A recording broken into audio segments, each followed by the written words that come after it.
walii galla. Amma walii gallee jirra. Wanni gammachuu guddaan itti qabu tokko uummata kanaaf dheengaddallee waadaa seenee ture. Ati wayitan dubbannu na jalan dubbatiniiti na dhageeffadhu eegatti carraa seenisa. Ammoo dubbadhu waluma qixa dubbanna. Sodaa kan keen qabu. Laal. Dheengadda maal siin jedhan? Uummata bal'aa irratti harka micciiree fidaa isiniin jedhe Oromoo. Qasaman billaahi harka micciiree fidaa isiniin jedhe. Harka micciiree akka fidu abdii guddaa qaba. Garuu gara keessatti wal dubbifna. Yaada yeroo namni asii biraa ba'ee fakkeenyaaf gastii namni sitti ol koree maal gootaatti dheetta maal gootaa keessan dubbifta midhaan biyyoo siin jedhan yaada kee akka hin jijjiirredha. Yaadni si baasu yaada amma qabatte kanaa fi amma qabatte kana qofa. Sitti hima. Anallee gara biraatti nan dhuufin. Anallee uummata kana biratti nan jibbisiisin. Ani akka jibbamtu bariin barbaanni bargaruu akkaawuntii kan keetiin na dubbisiisin jechuun jira malee ani namni si haa jibbus jechuun jiru.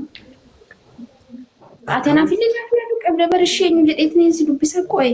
Wila uummanni addara jiran kuni guutuun isaanii na arrabsan dhugaa sitti himaa. Fiqiriin uummataa si bira jira malee ana bira hin jiru. Dhageeffadhu. Wallaahi lazim. Fiqiriin uummata kanaa haga firii xaafii na bira hin jiru garuu uummata kana waan godhe hin qabu. Sababa makeetirraan jechuun anammallee taanaan hin beeyta. Keessan waa baay'ee sitti himee jira. Ani qaama si duuba jiru san barbaadarra caalatti keessan na dubbisii naasitu furuu danda'a sin jedhe. Ana waan gaarii naaf goote yaani kaatee dhuftee feesbuuka kan koo haa gootee tiiktookii kan koo keessa seentee namni biyya ormaa jiru maatiin qabu firaan qabu maatiin isaa firri isaa wanni hundi isaa bilbila isaatti siif gale akkana gootee yaani si miidhuu barbaadee miti uummata biratti jibbame ati akkana taate akkas taate naan jetta yaani anaaf waan gaarii goote. Baranatti nama baay'een na beeka beektaa haga keetii namni na beekuu baatus nama baay'een na beekan dhugaa sitti himaa. Asoo amma gadi ba'ee viidiyoon baya. Garuu waan kana xumuree gadi ba'e jechuudha. Namoonni akkamitti na aarsa namoonni akka kalee akka fakkeenyaaf maqaa namaa dhahee lolaa ture barkalee. Gastii kee keessatti miira keessa seenee warroota ani ijaan arge wayita fuula kee duratti as baanii jedhanii dubbatan wayita san ani wayitan bar footoo isaanii viidiyoo gubbatti wanni koompitara gubbatti ilaalu acheetti na akka nama wanni natti caffaran warroota akkasiisan jechuudha. Kanaafuu ammaati. Wareegama hundayyuu in kafalaa uummata kanarraa eega jette na wajjin kafaltaa gara keessatti sii dhufa. Wajjin in kafalu garuu immoo waan beekuu qabdu tokko wallaahi namoota jechuudha nama kan kiyya jedhu nama kan kiyya namni kun jedhu nama naaf yaadu nama naaf dhibbatu nama yeroo uummanni Oromoo hundi natti duulan garuu nama muraasa jechuudha. Kanatti dhiyaatee na bira jiru ture. Nama san immoo ati na jalaa isaatti duulaan ani wallaahi addunyaa kanarraa galuu naa wayyaa. Galatoon. Wallaahi aniyyuu irra caalatti ilaal wanni natti fudhatte kuni baay'ee natti tolee jira. Ata walallee keessa miseenjer makeetii wayita waliin haasofnullee waan yaada badaa natti dubbatte hin qabdu wallaahi dhugaa dubbadha. Yaaduma bareedaa amma akka dubbattee kana dubbachaa ture. Garuu gastii irratti wayitaas dhufan riiskii kee hunda fudhatanii ati akkana ta'i ati itti achi hin deemin intalli dubaraa akkamitti nama keessan dubbifti maal jechuu waan inni achitti si godhu beekanii waan maalii beekanii waan kana jedhanitti boru ammoo maal barbaadan dhagaye waa takka sitti himaan Oromoon laal Oromoo sitti himaa dhagaye Oromoon amma anaa miti si jaalatti adima sitti himaa dhageeffadhu an Oromoo waan gaarii isin dalaga malee waan badaa isin dalagu nallee nan jibbinaa wallaahi dhugaa isin jedha garuu maal si jechuu barbaada Oromoon gaafa namni jiru osoo hin taane gaafa namni du'e porofaayila nama kaatti takka jedhe. Gaafa namni jiru osoo hin taane gaafa namni du'e foloo nama gooti sadi jedhe lama jedhe. Gaafa namni jiru yookaan immoo gaafa namni miidhame ittiin foloo nama guddifatti jechuudha. Akkasuma foloo keellee gaafati duuti si guddifti. Amma warroonni gabbaasii waan fedhe haa fiduuti hin dubbatinii dhiisi rakkoon qabu wama inni fidu takkayyuu hin jiru warroonni siin jedhan kuni. Wallaahi warroonni nama hunda caalaa osoo wanni tokko gabbaa'e sitti kofulan jara malee nama biraa tokko hin jiru. Qeerroo dhageessaa. Ati qeerroo dhumaan immoo ani har'uma kana maqaa qeerroo yoo dhagee ani akkanumatti qeerrootti na shakkee jira ishee hin beeku ani maal akka ta'e. Booniyye jedhii na waama. Dhaggeeffadhu wallaahi dhaggeeffadhu dhugaadhaan sitti himaa jechuudha. Namoonni har'a ol baasii yookaan olaa baasu dantaa isaatii akka barbaade haa godhu. Waan akkana jedhanii waa namni jechuudha namni madaa'ee arge malee madaan nama madaan nama tokko gaafa madaa'u agam tokko akka nama dhukkubuun beekan siif galee kanaaf jechuudha. Jechi namaa maal akka nama godhu jechi namaa agam tokko akka kaamilee nama cabsu agam tokko akka hiriyoota kan kee keessaa hamilee si cabsu agam tokko namni kun jechuu namni online irratti argitu kuni ati waan gaarii murii kan kee guutuu dalagde waan badaa guyyaa takka dalagde waan gaarii san hunda fudhatee deema siif galee waan xiqqoo guyyaa takka dogongora xiqqoo dogongorte umurii kan kee guutuu waan gaarii hojjette san si jalaa fudhatee deemaa jechuudha. Kanaaf jennaan ani uummanni kunillee haa baasu samiin haa ba'u jechi haa buusu akkana akkasii warroon jedhani. Wallahi namni tokkollee akka miidhamu hin barbaadu miidhama sanatu arge jechuudha. Isiniin nama maal akka gootan nama akkamitti akka nama madeessitan akkamitti akka nama arrabsitan jechi keessan akka nama godhunatu beekaa jechuudha. Wallahi dhugaa rabbiin jira kanaaf jennaan ani namni tokkollee akka miidhamu hin barbaadu. Namni tokkollee akka waa tokko ta'u hin barbaadu wallahi jechuudha. Nama natti dhiyaatan miti ani namni diinni kiyya akka waa tokko ta'u hin barbaadu isiniif gabe. Akkas Raamex dhufeen qaba Raamex. Ya, kanaaf. Hai Bonica, assalamualaikum. Raamex dhaggeeffadhu kalee galgala yeroo ati bilbiltu. Rosso komando, bro. Nama nagaa gaafadhu tura. Dhageenya nagaa gaafatta. Dhagee kalee galgala yeroo ati bilbiltu si jalaa kaasa jedhee dhiisee miseenjara booniyyaa irratti bilbiltu. Bilbilta mon bilbil obboleessa kiyya sa'aatii 00 booda. Sa'aatii moo bilbilee maal rakkoo qabaree bilbile? Taadaa bittirragaagga dassilenya. Maan nagoota reena waan nagoota kan jirtu bilbiluu rakkoo qabu. Tijaazaan. Maal rakkoo qabaree? Namticha kana yaa rabbi Allah. No, bilbilee ani jechuun diaasporaa biraas fararree malee. Ana wanta kanas fararuun dandeettu biroo akkuma sitti himesanii bilbila yaa ani maaliif ennaan sa'aatii akka amma mee afacha ajandaa mee dhaabe amma kabiraarra jirraayee sanitti deemina boleessoo dhaabe mee takka walii gallee anaasii walii gallee ifa mashi nagaa gaafa dhumbanii akkami wanii ayyaa keeti akkami nagaadha wallaahi nanti qoshi fuullina'ii baraanillee baay'ee rifadhee ture beektaa kaleessa irraas amma si argennaan baay'ee tokko gammadee jira. Haa ta'u bineensa biratti illee si argu waan si arguudha. Akkasumas si jedhamu immoo bichaa kan keemas jechuun jira. Darrabsiisuu barbaadde booniyyee. Si arrabsuutti hin jiru. Si arrabsaa hin jiru maqaa keetiin si waame maa ta'in. Maqaa si arrabsuutti hin jiru. Bineensa jedhaan namoota booniyyee walaa kabaju. Raamex akkas hin jedhu. No bineensa jedhaani.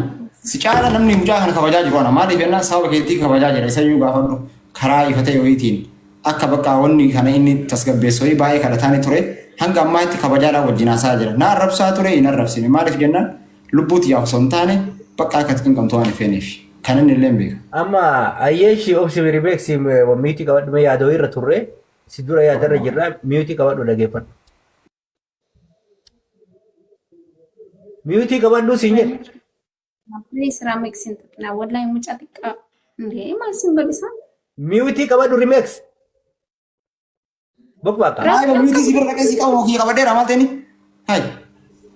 Okay, akka sagalee takkanatti hin dubbanne jechuu barbaadeeti. Haga yaada kee fixadhutti. Kanaaf Raamex irraa kaasee booniyyaa dhageeffadhu kaleessa dogoggortoonni hedduun si dogoggorsiisaa turan.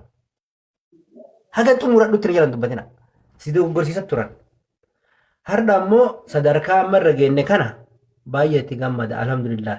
Anillee abaarsa uummata kanaa jalaa rabbiin na baase takka jedhe dhugaa sitti maal miira keessa seenee tarkaanfii har'a hin fudhadha jedhee yaade isa san guutummaan guututti yaadne ammatti fiddeetiniin keessa wal agarraa ati jette kuni baay'ee fudhatama naaf qabaatee jira keessa wal agarra waan jiru waan barbaachisaa ta'e akka ta'etti waliin haasofna.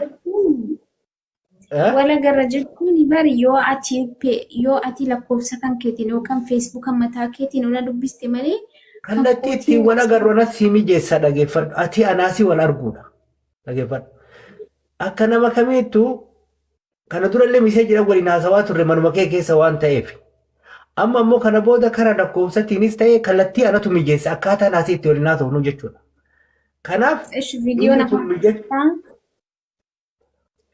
jidduun seenii mee haa fixan. Kanaafuu inni kun jechuun bareeda. Amma ammoo namoonni biraa ol seenanii yookaan isayyuu ta'uu danda'a. Yaada kan namni duubatti deebisuu akka hin jiraanne sababni isaa ati amma anallee adaantee ifillee adaante. Maaliif takka gubattee agarte kana dura arboonni yaati. Takka gubattee turte. Takka kam gubatte? Kana dura gaafa hagasuma footoon ta'e xiqqoo sun gabbaate waan uummanni kun cabacabeesi godhe hin beekta. Har'a ammoo waan guddaa jiru kana riskii kana guutuu akka waan sirraa fudhatanitti ittiin deemin duuban akkana hin ta'in waan inni si godhu beekta. Jechaa turan. Waan akkanaan itti as faraaroo kana obsuu hin danda'u. Waan fedhaa fidu malee. Obsi Rimex. Wallaahi waan fedhaa fidda malee waan akkanaa muudii. Obsi obboleessa kiyya. Kuma harkaan qabdu barati baadoo ijjiidhaa barbaaleessoo harka qullaa jirtaa obsi. Ndee yoo dhageessitti maatii ana waan badaa afaan hin hambaasin obboleessoo. Obsi. Kanaaf as keessatti ati kana jechuun kan kee baay'ee na gammachiise ammallee taanan Oromoon dhugaasetti hima. Ana caalallee si jaalatte. Wani jedhe. Rimeeksi caalallee si jaalatte. Ani nama amantii keetiin illee amantii tokko qabaachuu keenyatti illee nama gammadu nama jaalatu. Akkasuma immoo sillee akka dubartii takkaatti nama si kabaju. Haga ammaa asoo namoota biraa asoo warra akka rimeeksi kana akka wanni akkasii sun jiraate yoona wanni kun muluun ala jira. Anas hin jedhe gammachuurraa jechuudha. Kanaafan kana hunda obsee asoonim dhagaan irra darbu asoo na arrabsan waan kana hunda baadhee har'a ga'ee jira. Obsa kiyyatti baay'ee gammada. Oromoo na galateeffadhaa obsa kiyya kaardhaan ga'eetti illee jechuudha Oromootiin illee. Arraba qofaa miti kana fayyada wanni na goota. Na galateeffadhaa. Kanaaf ammoo ani kan isii galateeffachuu barbaadu tokkoffaa abaarsa namaa jala afaan namaa jala si galee gara keessatti wal dubbifnaa kana hayyama gochuun kan kee ummata kana yaada ummata kanaa hinjifattee hayyama gochuun kee baay'ee gaariidha. Kallattii ittiin waliin dubbachuu dandeenyu anatu si mijeessa. Ati karaa kamiiniyyuu kana wajjin naa wal arguu barbaaddaa jechuudha. Kana ammoo yaadni kiyyallee guutummaan guututti parsantii dhibba naa tasaakka'uu kiyyatti jechuudha. Ummata kana caala namni si fayyaduu danda'u saa ammaatti anaa fi ana qofa boonii jedhe dhageeffadhu. Saa ammaatti namni si fayyadu homaa harkaan qaban rimeeksiin ammas keessa rimeeksiin ammas taa'u homaa shirinkii takka kan qabu baadoo jiru. Isii dhaallee carraa kennu naallee carraa kennu. Ofii qofa haasaa ati waan haasa'u takka hin qabdu as keessaa obboleessoo. Ati dhageeffachuu. Waan haasa'u qofa siitee ta'uu baate waan haasa'u. Yookaan mana kana keessaa baataa yookaan mana kana keessaa nammayyuu carraa isituu sisee malee annatti ergattee sisiite jechuudha. Dubbii kana balleessitee. Waan akkana taatu si beeka. An dammootu. Dhageettaa. Sultaane akka nama waa yaadu akka nama waa beekuutti yaada namaallee fudhuuti wala foo qabi biroo. Ila kaisi bar dhimmi kun dhimma keetii ati keessa hin jirtu bar. Na ilaallata dirqama na ilaallataanallee indee akkamitti akkasitta. Sin ilaallatu naannaa itti meesi. Dhimma kana keessa harka hin qabdu obboleessu ati wanta kan qabdu. Qaba malee dhimma booniyyaa keessaa qabdu dhimma keessaa qaba. Teetiif iyyuu rakkataadha badee dhaabatta. Maaliif akkamiin rakkataadha maali rakkata? Maal harkaa qabda? Dhimmi booniyyaa ilaallatu hundinuu na ilaallataa jedha raamman. Ati hiyyeessa afaqqare obboleessa kiyya wanta akka harkaan qabdu dhageeffadhu uma takka. Maal akka harkaa qabdu barbaade? Jechoota lafa kaa'e tokko dhageeffadhu. Ishii kana qofa jedhee isinii dhiisa. Jechoota lafa kaa'e tokko. Hiyyeessi waan qabne jaartiin fuudhinii jedhe maal? Dhaga'i.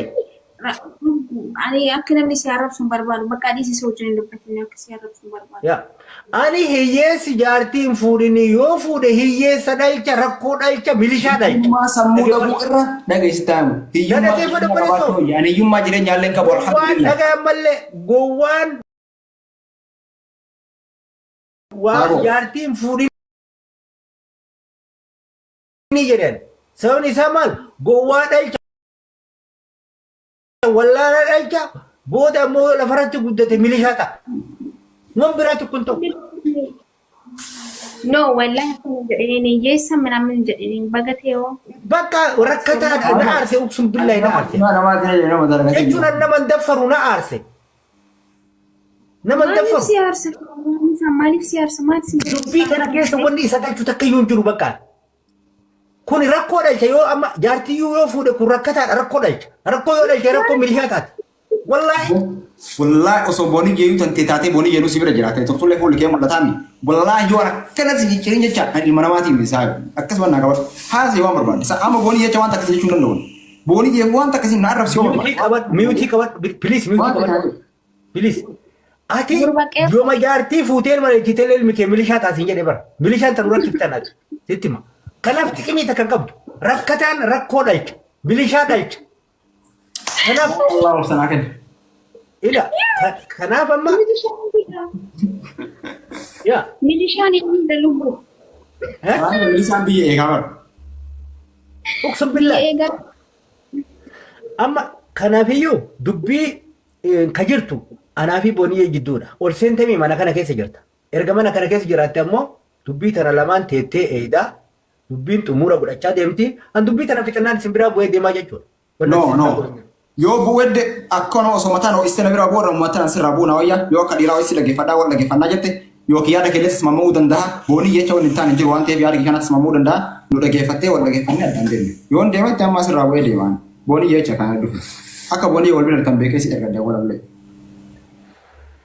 mal bechor bad boni aman charran ka boni yeto bele so wala okay ayya ati sadaqa ma sadafa da te dage fado bele so boni ye charran keti kanafi yaada ma an dubbadhe kana atille awwal dubbatti asirratti bartatti dibbatti waan gadi qabde lafa keetu wayi lafa kaime boniye maadirratti yaan ofi keessan kan waa'ee wal argiinsaa irratti akkamitti akka wal agaruu dandeenyu kallattii kamii wal agaru wal arguun jedhin biyya kana jirtamu kan isi argu kallattii ittiin wal agaru lafa kaaye Aki sana as jirta biya kana jirta wala an sirakkutu jira as jirta amma akkatti wal agaru lafa nuu kaaye please Baay'ee dashii walan gina bar biya kana bar rakkoon kee kana yaada jijjiirta yoo namni dhufu kanaaf sin jedhee baran no yaada ani jechuun as jirta eku yoo as jiraante okay location si erga yoo mas jiraanne immoo bilbilaan wal argina maal dhare kophaa kee location adda godha innaku ayi dukun